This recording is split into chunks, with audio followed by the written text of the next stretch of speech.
तुमचं? सुवर्णा गणेश लोखंडे. काय झालं तुम्हाला? माझ्या नंदानी सासूनी सासऱ्याने एवढे 5-4 जणांनी जास्त गुन्हा केला माझ्यावर. त्याने पेट्रोल टाकून जाळण्याचा प्रयत्न केला. मला 5 लिटर पेट्रोल ओतलं. मिरकूट अंगाला, तोंडाला, नाकात, डोळ्यात, केस धरू मारलं. चूल पेटून बाहेर स्वयंपाक करत होते मी. ते जळक्या लाकडाने माझ्या अंगाला, साऱ्या अंगाला चटके दिले आणि विचित्र शिव्या वगैरे काही देऊन पोट, पाठ, मांड्या सारं जाळलं माझं. अवघड जागा सर्व शरीराला चटके दिलेले आहे माझ्या. काऊन केलं असं त्यांनी? काय कारण? पैसे लागते द्यायला माझ्या पप्पाकडून. काय नाव आहे नवऱ्याचं, नंदाचं, त्यांचं? कुठलचे आहे तुम्ही? काय नाव? मी लोखंडे, वरंजा, तालुका भोकरदन, जिल्हा जालना. नवऱ्याचं नाव काय? गणेश लोखंडे, गणेश भास्कर लोखंडे. नंदाचं, त्यांचं? कविता विष्णू चव्हाण, काळेगाव. काय आता काय पोलीसकडे गेले होते का? पोलीस तक्रार? हो, भोकरदनला गेलो होतो. पोलीस कंप्लेंट केली. त्यांनी काहीच रिॲक्शन घेतलं नाही. आणखीन 3 दिवस होऊन गेले. गुरुवारची घटना घडलेली 12-1 वाजेच्या टायमात. इथं पोलीस आले नाही का तुमच्याकडे? नाही. काय सांगता SP साहेबाला?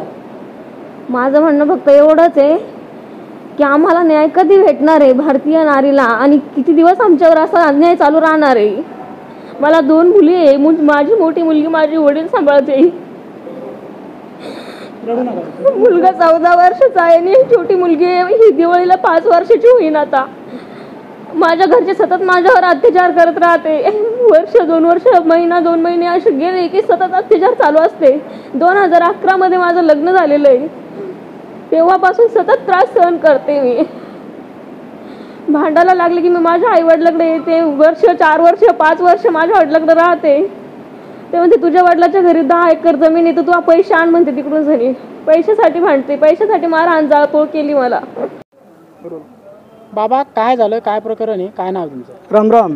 मी अशोक माणिकराव कोले, बेलोरा मुक्कामी राहतो, तालुका भोकरदन, जिल्हा जालना. माझी मुलगी परंजा लोखंडे या गावामध्ये गणेश भास्कर लोखंडे याला दिली होती. 11 वर्ष लग्नाला होऊन गेले. तिला 2 मुली आणि 1 मुलगा आहे.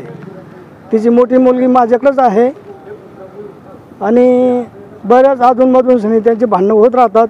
पण मग ते मी काही जास्त कानावर घेतलं नाही. आणि यावेळेस काय झालं की त्यांनी तिच्या अंगावर पेट्रोल टाकलं. तिच्या अंगाला सर्वत्र चटके दिले. अगोदर तिला खूप मारलं, अंग काळा पडूस तर.